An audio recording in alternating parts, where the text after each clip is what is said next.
Oi, gente, tudo bem? Vamos lá, vamos falar mais um pouco de Memórias Póstumas? Pois é, ontem, a última frase que a gente discutiu aqui foi aquela da Rainha de Navarra, vocês lembram?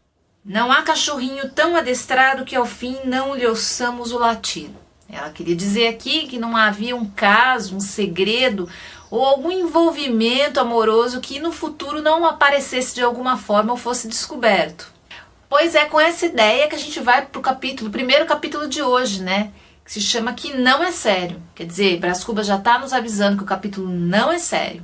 E ele fala de um hábito, de um costume que as pessoas tinham de comentar uma determinada coisa, né? De quando uma pessoa vê a outra numa situação tristonha, chateada, a pessoa pergunta: quem matou os seus cachorrinhos? Fazendo aí uma associação com aquele comentário da Rainha de Navarra, quer dizer, quem tirou os seus casos, seus envolvimentos secretos, seus segredos de amor, né?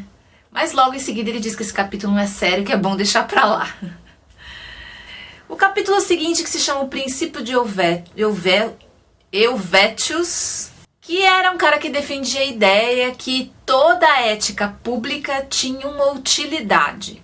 E é com esse princípio de Helvétios que Brás Cubas conta pra gente como ele respondeu aquele amigo dele, né? Que fez aquela brincadeira de mau gosto com ele sobre Virgília.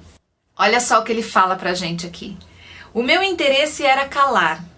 Confirmar a suspeita de uma coisa antiga fora provocar algum ódio sopitado. Dar origem a um escândalo, quando menos adquirir a reputação de indiscreto. E aí ele diz mais, era esse o interesse. E entendendo-se o princípio de Helvétios de um modo superficial, isto é o que devia ser feito. Só que na verdade Brás Cubas optou pela segunda forma de responder. Se a primeira trazia aquele interesse de segurança para ele, havia o outro, o do desvanecimento, e foi esse que ele acabou escolhendo. Desvanecer é fazer desaparecer, ou dissipar-se, desfazer-se. Então, provavelmente, o nosso querido amigo Brás Cubas sumiu da área, vazou rapidinho e voltou para dentro da festa e do baile. E aí ele entra num outro debate muito interessante aqui do livro, eu acho, porque ele começa a falar sobre o peso da idade. No capítulo seguinte, 50 anos... Brás Cubas faz uma narrativa bonita da emoção e da sensação dele de estar envelhecendo. Bonita porque ele usa aqui de uma descrição muito poética sobre aquele momento em que ele volta para a carruagem e reencontra a sua idade, né? Primeiro ele diz pra gente aqui nesse capítulo que Virgília foi a melhor parte da vida dele, a parte mais alegre, mais agitada, mais cheia de vida. E que o que ele via descer por aquelas escadas nada mais era do que isso, a melhor parte da sua vida. Ele mesmo diz que o estilo dele já não era mais como era antes. E a gente já vem percebendo isso nos capítulos, na verdade. Parece que lentamente Brás Cubas vem se mostrando interessado e desinteressado por coisas que antes não aconteciam. Aqui nesse capítulo ele também fala que ele voltou para dentro da festa, né, depois de dar aquela escapada lá do amigo.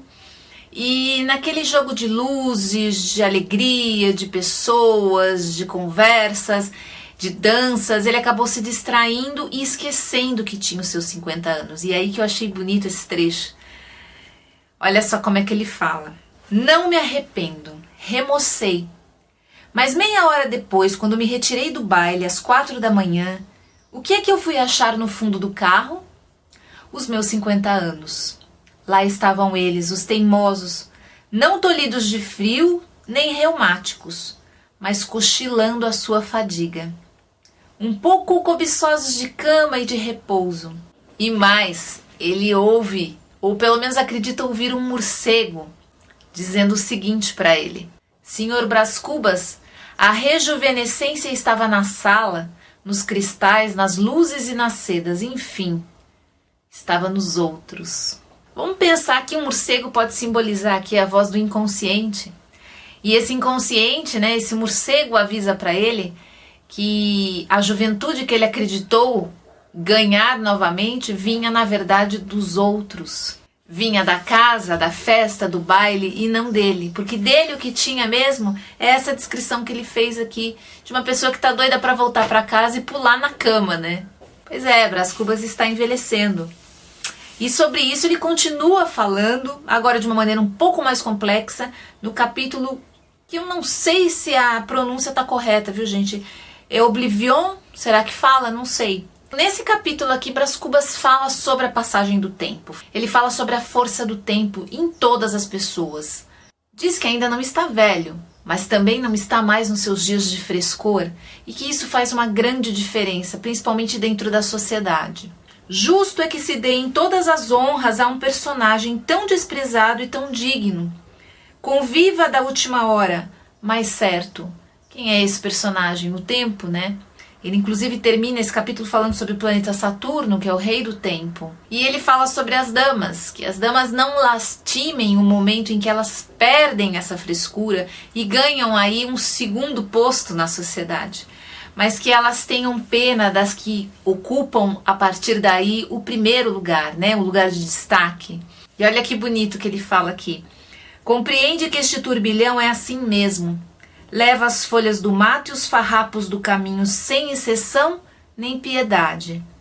E se tiver um pouco de filosofia, não inveja, mas lastima as que lhe tomaram carro, porque também elas hão de ser apeadas pelo estribeiro Oblivion. Brás Cubas está realmente preocupado com a chegada da idade, hein, gente? E o capítulo que vem, né, ou depois desse, que chama Inutilidade, não tem nada. Ele simplesmente escreve assim, né? Mas, ou muito me engano, eu acabo de escrever um capítulo inútil. E só que ele deixa esse capítulo inútil.